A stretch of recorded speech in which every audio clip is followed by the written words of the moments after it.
Okay, here we go, part 2. And I hope the light in this video is decent because it's getting a little dark down here. Okay, so I've got 1, 2, 3, 4, 5, 6. I've got 6 sort of different clays or variations on some clays on this table. And these 3 bowls here were all just B-mix that I wedged some grog into just to see how it threw and how it held up and everything. And I could really kind of see the grog coming out in this. This was a fine grog, or maybe, I don't really know. I think my clay supplier, I don't know what I'm getting half the time when I'm there.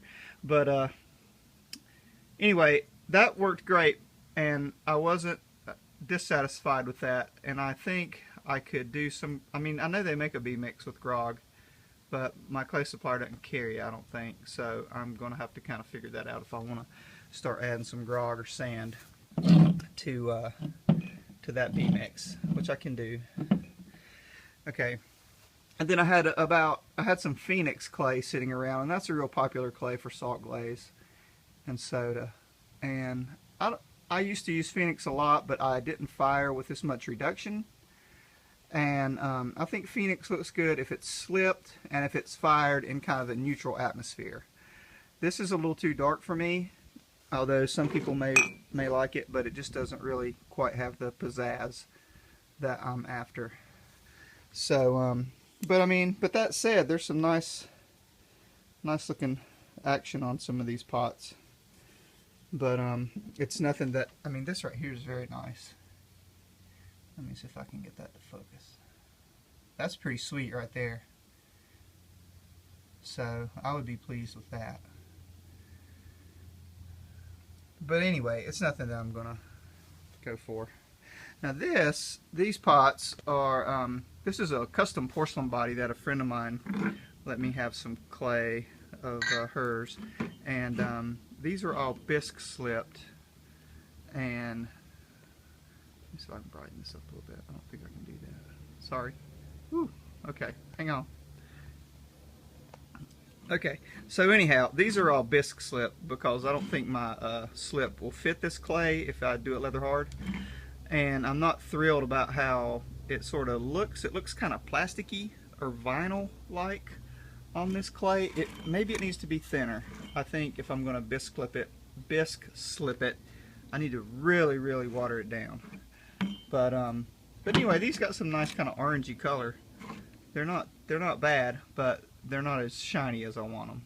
And I don't know what's in this clay. This is a custom body, and I don't know much about. But that's a nice looking pot.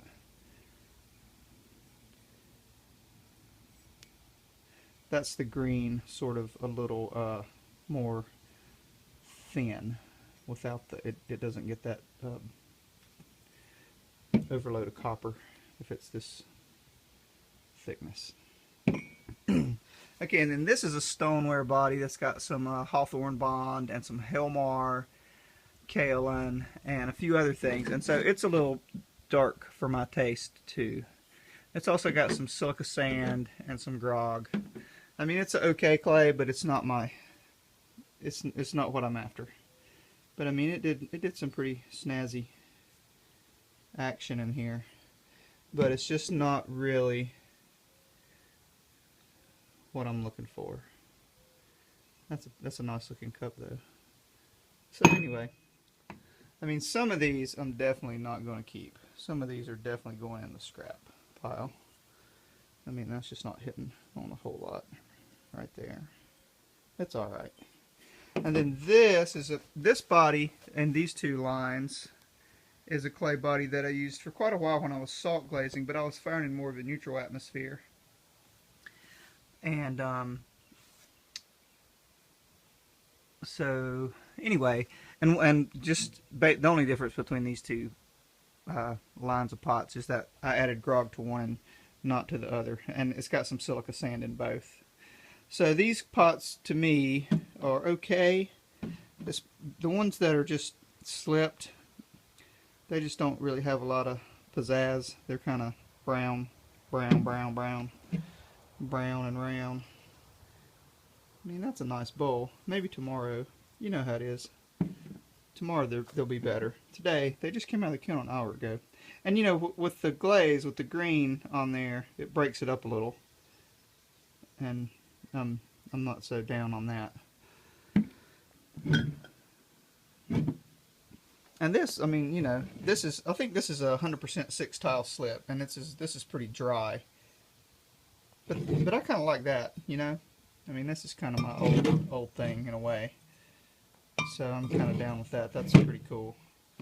But, you know.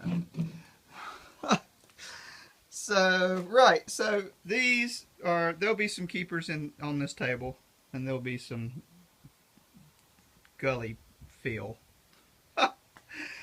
And then these are cool. These are good. So hopefully you can tell that I just don't know what's going on with this exposure. There we go.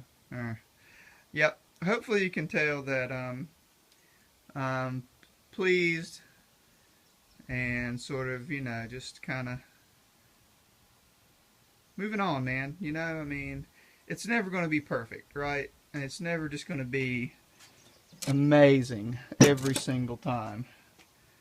It's going to be really good, and there's going to be some really sweet pots, and then it's just going to be kind of some other times. But that's cool, right? You know, hell, I'm getting to do what I want to do. It's not like I'm having to sit in a cubicle all day, thank God. These flying pigs are pretty sweet. Alright, so there you go. I hope this was a little bit maybe entertaining and insightful. And I know it's a little bit long, so thanks for sticking it out. And I will see you later.